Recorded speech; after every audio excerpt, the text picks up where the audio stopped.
I was reading through some comments on a video the other day and someone said this. He said, "A rolling stone gathers no moss." What does that mean? Well, it means that if you're always on the move, if you're a rolling stone, you won't have moss growing on you. And moss, of course, is a type of fungus that grows on the north side of trees and stones and other things. And so the idea is if you're always in motion, if you're never still, then nothing can grow on you. You remain bare. I thought to myself as a kid, I used to think that this proverb or this saying was actually a good thing. I thought, well, I don't want any moss growing on me. I want to be a rolling stone. I want to be always on the move.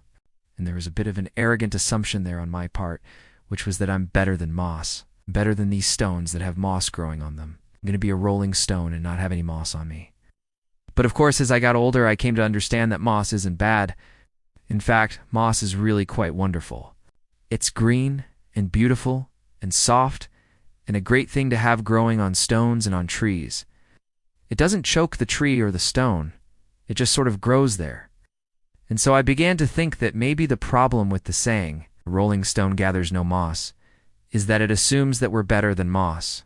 And it assumes that moss is something that we want to avoid at all costs, because we want to remain bare and unattached. But of course, that's not true. We need things growing on us.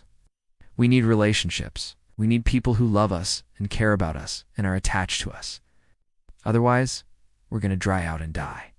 And so I think the real meaning of the saying, "A rolling stone gathers no moss," is not that we should be like moss, but that we shouldn't be like a rolling stone.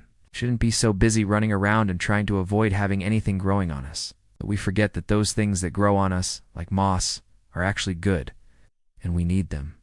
So I hope that you, wherever you are in your journey through life, will allow things to grow on you. Allow the moss to grow on you. Allow the people to grow on you. Allow the relationships to grow. Don't be afraid of commitment. Don't be afraid of attachment.